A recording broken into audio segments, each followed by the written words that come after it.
ada muqaddimah fiqhiyah yang saat ini kita dengan kitab fikih salat, fikih praktis salat, kita sudah sampai kepada penjelasan tentang waktu salat.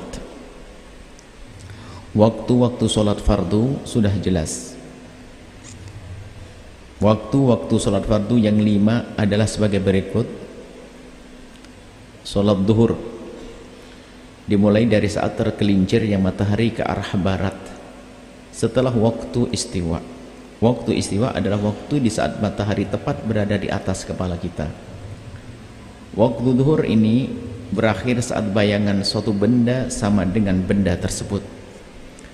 Sebetulnya untuk mengetahui waktu tidak perlu kita dengan menggunakan jam, dan itu lebih pasti daripada jam itu sendiri. Tapi menggunakan jam itu karena jam sudah dicocokkan, kemudian berdasarkan takwim atau tentang penanggalan, yang tentu itu juga dengan ilmu untuk menentukan waktu zuhur. Akan tapi yang lebih tepat itu adalah memang langsung berurusan dengan tanda-tanda yang sudah Allah jadikan tanda masuk waktu zuhur, waktu asar, waktu maghrib, yaitu tanda alam. Jadi kalau pengen tahu waktu zuhur tiba, lihat saja matahari. Kita di khatulistiwa, kapan matahari sudah di atas kepala kita, maka beberapa detik berikutnya sudah masuk waktu zuhur, sudah ketemu waktu istiwa. Matahari di atas kepala kita, beberapa detik kemudian sudah tergelincir ke arah barat, berarti sudah masuk waktu zuhur. Kalau di musola atau masjid zaman dulu, dan kita masih kadang menemukan, tapi hari ini tidak tahu, kita tidak menemukan lagi. Dulu ada di depan masjid itu ada bangunan kurang lebih 30 cm atau setengah meter. Di situ ada jarum, itu adalah ada tanda-tanda itu untuk melihat, mengandalkan matahari, sehingga kalau sudah melewati ini ada garis yang menunjukkan itu istiwa. Istiwa itu matahari di atas kepala. Kalau sudah berpindah, maka sudah masuk waktu zuhur. Artinya kita bisa saja mengandalkan matahari, cuman kadang matahari tidak terlihat, mendung, maka kita dengan mempercayai penanggalan yang sudah ditentukan itu boleh, karena itu dengan ilmu juga, biarpun itu adalah dalam bentuk dhon, dugaan. Sementara untuk melakukan ibadah sudah cukup dengan dugaan, selagi tidak terbukti salah. Dugaan sah, maksudnya begini, kalau Anda berpegang dengan penentuan waktu yang ada di almanak, tanggalan yang ada itu sudah sah, itu ditetapkan dengan ilmu, tapi itu derajat dzon, dugaan.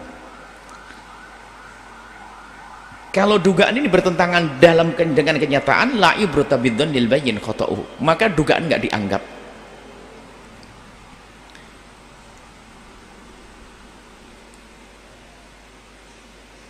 Misalnya dalam dugaan yang ditulis itu kan dugaan dengan ilmunya, itu menunjukkan zuhur adalah pukul 12.00, 12 tepat, 12 siang.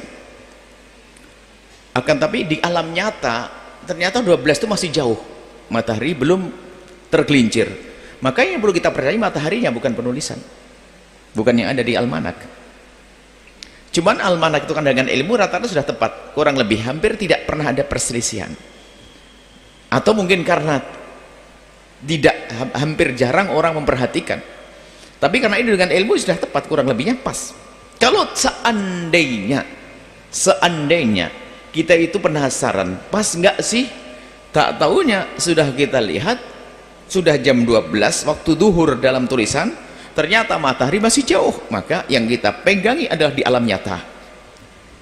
Seperti kami singgung kemarin, di dalam melaksanakan ibadah kita harus menduga waktu sholat masuk, dan memang pada hakikatnya waktu sholat sudah masuk, tapi cukup dengan dugaan. Dhannul mukallaf itu menduga waktu sholat masuk, dan hakikatnya waktu sholat memang sudah masuk. Masih ingat kemarin kalau ada orang begini tidur bangun jam 1 siang kan sudah masuk waktu duhur, tiba-tiba jam 1 siang langsung ngambil wudhu lalu sholat duhur, mestinya kan sah. Cuman waktu kita tanya, mas sholat apa? Sholat duhur. Memang waktu duhur sudah masuk? Tahu dia ngomong nggak tahu ya. Lah dia tidak pernah menduga, dia baru tidur dia mangmong begitu. Dia mengatakan nggak tahu. Kalau dia mengatakan tidak tahu, tidak sah. Karena apa? Dia telah tidak menduga waktu duhur masuk, biarpun sudah waktu duhur, nggak sah. Kemarin sudah kita bahas. Atau sebaliknya, menduga waktu duhur tapi pada hakikatnya belum masuk duhur. Dia bangun ngelihat jam 1 kan sudah masuk waktu duhur, hitungan jam. Dia sholat duhur, setelah selesai sholat temannya ketawa, kamu sholat apa? Duhur. Sekarang masih jam 11. Nah itu tadi saya rubah, temennya ngaco ngerubah dia, berarti masih jam 11, tetap tidak sah karena memang belum masuk waktu duhur, kurang lebih seperti itu. Nah selama ini kita boleh berpegang dengan catatan-catatan penentuan waktu, ya itu cukup karena itu menduga, asalkan tidak terbukti itu semua bertentangan dengan hakikatnya, maka itu sah sholatnya. Cukup bersandar dengan tulisan-tulisan atau penentuan waktu melalui handphone, itu sudah sah, cukup. Karena untuk menghadirkan don, dugaan dalam diri kita. Don itu dugaan kuat. Kemudian waktu asar, setelah selesai masuk waktu duhur, masuk waktu asar. Ini dikatakan, kami tuliskan sini, waktu duhur berakhir saat bayangan suatu benda sama dengan benda tersebut. Kalau saat ini kita memberikan pulpen begini, di saat matahari di atasnya maka istiwa, matahari sudah ke arah barat, ke sana barat, berarti bayangannya ke arah timur. Kalau sudah ada bayangan arah timur, maka sudah masuk waktu duhur. Kapan waktu duhur itu berakhir? Jika seandainya matahari terus bergeser ke arah barat, lalu bayangannya ini setelah ada bayang, kita robohkan bayangan. Dari sini ada bayangan, bayangan sampai sini, kita kasih tanda. Kok kita robohkan? Sudah melebihi, maka sudah masuki waktu asar. Tapi kalau bayangannya belum melebihi, belum sama, kalau sama kan tinggal nunggu sebentar saja sudah keluar waktu duhur. Kalau bayangan masih bayangannya masih jauh, pulpennya masih terlalu panjang, bayangannya baru separuh, masih duhur. Bayangannya mendekati full, masih duhur. Bayangannya sama persis dengan pulpennya, itu adalah akhir waktu duhur. Tunggu, kita dehem, kita rest sebentar, sudah masuk waktu asar, kurang lebih seperti itu. Waktu maghribnya sama nanti, di saat matahari terbenam, hilang matahari, masuk waktu duhur, sambung. Waktu maghrib sambung. Kemudian hanya waktu maghrib dengan isya ada perbedaan di dalam mazhab kita. Maghrib waktu isya gambaran, mungkin kita berhayal dulu, nggak usah baca buku. Kalau maghrib itu dalam menurut madhab yang baru, madhab syafi'i baru itu adalah nggak pakai ketentuan alam, hanya dikira-kira kita melakukan wudhu, sholat 2 rakaat qabliyah, sholat maghrib, kemudian sholat ba'diyah, selesailah masuk waktu isya. Tapi ternyata pendapat qadim madhab yang dahulu ini yang dikukuhkan adalah ini, dengan alam. Apa itu? Di saat hilangnya syafaqul ahmar. Jadi kalau maghrib, masuk waktu maghrib itu kan matahari masih ada pancaran tapi tidak kelihatan mataharinya. Pancaran matahari ke arah langit, kita melihat dari sini matahari kelihatan, tapi sinar masih bisa kelihatan terang di atas sana. Semakin malam semakin memerah. Setelah merah itu hilang, maka hilanglah waktu maghrib. Inda dhahabi syafaqil ahmar, waktu hilang waktu mega merah, maka di saat itulah berakhirlah waktu maghrib, masuk waktu isya. Waktu isya sambung dengan waktu subuh. Kapan waktu subuh tiba? Nanti kita baca di sini. Waktu subuh tiba adalah, ini juga bisa bersandarkan dengan alam, di saat terbitnya fajar yang kedua, namanya fajar shadiq. Fajar ada 2, Mungkin hampir dari kita tidak pernah mencoba melihat, karena memang juga sudah jarang terlihat hari ini karena pancaran sinar kota itu kadang menutup. Apalagi misalnya di sana kota Cirebon, timur dari sana sudah ketutup dengan sinar Cirebon, nggak kelihatan. Kalau kita gambarkan di kampung yang gelap gulita, kampung yang sudah tidak ada matahari, tidak ada listrik, tidak ada terang, itu kita melihat ke ufuk timur, nanti ada fajar ada dua. Jadi kalau Anda habis sholat malam jam 3, setengah 4, itu nanti ada sinar seperti bias sinar itu, tapi sinar itu kalau dalam bahasa fikih itu tidak merata, hanya di arah tertentu, di tempat tertentu memanjang ke atas sampai digambarkan seperti ekornya serigala. Intinya hanya ada terang saja, garis begitu, tapi tidak merata. Maka itu fajar kadhib, dusta, belum waktu subuh, masih boleh makan kalau pengen hari bulan Ramadan. Kemudian sinar itu akan menghilang, baru setelah itu akan muncul sinar yang merata, bukan sinar matahari, bukan matahari, enggak, tentunya itu pancaran dari matahari yang belum terlihat, sehingga memancar ada sinar yang merata di ufuk timur, merata. Itulah fajar shadiq, masuk waktu subuh tiba. Di saat inilah kita sudah tidak boleh makan kalau lagi berpuasa. Maka waktu subuh itu waktu mulai berpuasa. Sampai kapan? Sampai terbitnya matahari. Kalau matahari sudah mulai terbit, berakhirlah waktu subuh. Matahari terbit, gambaran matahari terbit itu adalah sama gambaran terbenam matahari adalah jika Anda di hamparan rata atau di lautan karena sana barat lautan, maka matahari akan tenggelam di lautan, atau timur lautan tenggelam di lautan, atau hamparan datar tenggelam di bumi seolah-olah kalau di arah kalau waktu maghrib. Kalau subuh nongol.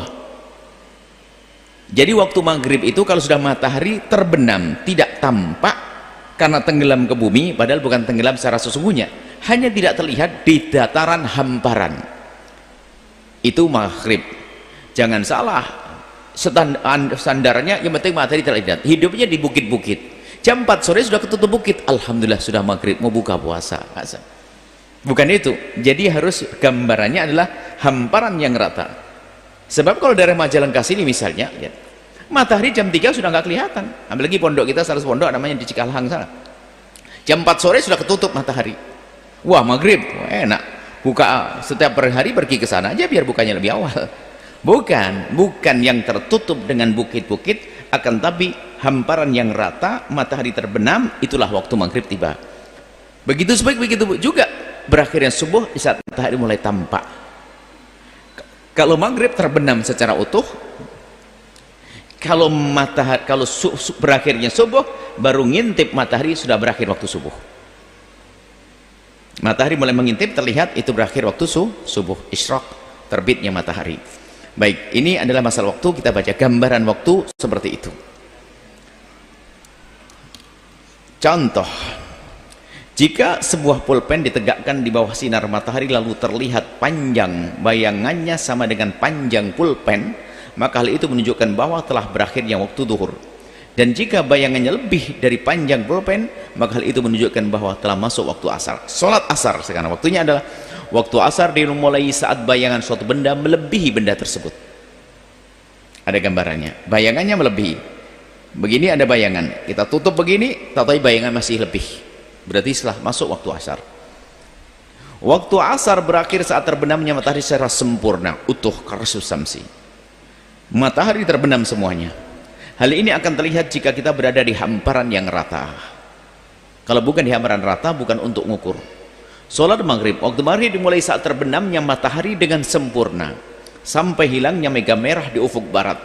Ini qaul qadim yang diunggulkan, pendapat lama Imam Syafi'i waktu di Irak, tapi ini pendapat diunggulkan, dikukuhkan. Sementara qaul jadid mazhab Imam Syafi'i tidak seperti ini. Maka nanti ada Imam Syafi'i punya dua qaul qadim, qaul jadid. Qaul qadim adalah waktu berada di Baghdad, di Irak. Pendapat baru waktu berada di Mesir. Dan beliau sudah mengatakan bahasanya ambil pendapatku yang baru, yang lama jangan. Ternyata pada akhirnya para murid-murid dan penerus mazhab Imam Syafi'i, banyak di antara mereka itu mengukuhkan pendapat yang di Irak, bukan di Mesir. Pendapat lama, ada pendapat lama yang diunggulkan daripada pendapat baru, di antaranya ini. Kalau pendapat baru nggak seperti itu. Pendapat baru kita sebutkan untuk melakukan bersuci, menutup aurat, sholat qabliyah, sholat maghrib, ba'diyah, selesai waktu maghrib.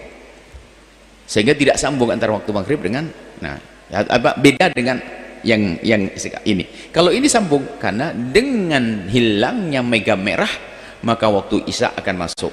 Sholat isya, waktu isya dimulai saat hilangnya mega merah hingga terbitnya fajar shadiq. Fajar ada dua, sudah kita terangkan tadi. Sholat subuh, waktu subuh dimulai saat terbitnya fajar shadiq sampai terbitnya matahari. Terbitnya matahari di sini tidak harus sempurna, akan tapi akan dianggap berakhir waktu subuh di saat mulai terbit matahari walaupun sedikit. Catatan, sebaik-baik mengerjakan sholat adalah di awal waktu yang disebut dengan waktu fadilah, agar kita segera terbebas daripada kewajiban. Sebaik-baik sholat adalah kita lakukan awal waktu, biar kita sudah nggak punya utang lagi.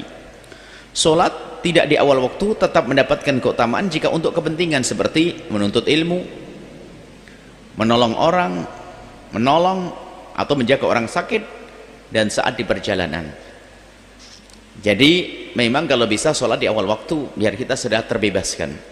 Cuman kadang sholat di awal waktu, sholat menunda sholat dari awal waktu untuk sebuah kepentingan. Misalnya kesepakatan kita jamaah didirikan jam 1, oke. Sebab kalau jam setengah 1 orang masih pada kerja, kita tunda jam 1. Atau misalnya karena habis maghrib ada pengajian, ini makanya ilmu itu penting. Habis maghrib pengajian, kadang pengajian belum tuntas, permasalahan belum selesai, azan isya sudah tiba. Maka kami himbau kepada pengurus masjid, azan tetap dikumandangkan, karena azan itu dikumandangkan di awal waktu. Apalagi jika tukang azan yang mendapatkan gaji, maka wajib dia agar gajinya halal, wajib mengumandangkan azan di awal waktu. Wajib bagi tukang azan yang mendapatkan gaji karena azannya, maka haram gajinya kalau dia tidak azan di awal waktu. Sebab tugas intinya dia adalah yuraqibul waqt, memperhatikan waktu. Kenapa awal waktu kemudian diangkat di merata? Kenapa? Masjid itu milik orang banyak, sehingga orang dimanapun nunggu berita masuknya waktu. Ada orang sakit, nunggu adzan, habis adzan langsung mau sholat, langsung istirahat, kan banyak begitu. Tak tahunya ini tukang adzan yang ngantuk, sehingga yang sakit sampai ketiduran lagi, batal lagi, kasihan yang memwudukannya. Makanya tolong ya tukang adzan, peduli tentang waktu adzan. Adapun ada waktu sholat berjamaahnya, Anda bisa buat kesepakatan, khususnya adzan yang di menara. Dan kemudian jika Anda sudah terlambat adzannya, ini kok masuk bab adzan berubah. Kalau terlambat adzannya tidak di awal waktu, ya jangan dipenarakan dong. Bayangin, asar jam 3, maghrib jam 6, asar jam 3, maghrib jam 6. Ini Pak Haji ini dari masar atau dari sawah, tatonya belum sholat asar ya, dan memang masjidnya belum asaran, langsung ngambil mic jam 5 adzan asar. Yang sholat bingung, loh ini maghrib atau asar. Jam 4 dan Allahu Akbar, kaget. Memang adzan tetap disunahkan, tapi yang kami maksud adalah untuk diangkat di menara ini ada adabnya. Sebab kalau kita melakukan sholat fardu, disunahkan adzan biarpun kita sholat jamaah di rumah atau bahkan sholat sendiri, kecuali wanita tidak ada adzan. Wanita tidak ada adzan. Baik, ini masalah adzan, mengumandangkan adzan awal waktu. Adapun sholat berjamaah tadi kami sampaikan, habis maghrib ada pengajian, belum tuntas boleh menyeberang sampai masuk isya. Jangan action salah paham, harus awal waktu, merusak majelis taklim. Kalau sudah ada kesepakatan, lain cerita, nggak ada masalah. Kesepakatan di sebuah tempat, Tapi kalau anda tidak membuat kesepakatan lalu merubah masjid, nggak boleh. Sebab imam rotib itu perlu didengar. Imam rotib yang sudah punya kebiasaan itu yang harus diikuti. Nggak boleh kita mengganggu. Sehingga fitnah kalau sudah ada imam yang ditentukan menjadi imam di sebuah masjid, tak taunya ada satu orang buat jamaah sendiri sebelum waktunya, itu makruh. Yang menghilangkan pahalanya jamaah. Kan ada imam yang sudah ditentukan. Anda tak taunya membuat jamaah di belakang sendiri, fitnah itu. Apa-apaan buat jamaah sendiri di belakang. Kecuali siapa? Ma'dzurin, orang yang punya udzur, mau bepergian, musafir, qasar, boleh sana. Tapi kalau kita menggeser, tiba-tiba Anda memajukan mentang-mentang Anda seorang hafal Quran, datang ke masjid ini, belum waktunya langsung komat. Siapa Anda itu? Nggak boleh. Bukan bagian, bukan rumahmu, bukan tempatmu, kok mah enak saja. Ini ada sebagian orang yang sedikit punya ilmu tapi tidak punya adab. Sedikit ilmunya, sedikit sudah tidak punya adabnya, menghabiskan ilmunya lagi. Ada tata keramanya. Baik, kita lanjutkan. Salat, baik. Tingkatan mengetahui waktu masuknya waktu salat. Insya Allah sampai di sini kita lanjutkan pada pertemuan yang datang. Sebelumnya buku ini bisa Anda baca dengan diri Anda sendiri karena pakai bahasa Indonesia asli. Bahkan kalaupun ada istilah Arab langsung kami terjemahkan. Kami ingin suatu ketika buku ini jadi panduan setiap rumah. Buku ini semua mohon dimiliki buku ini. Bismillah.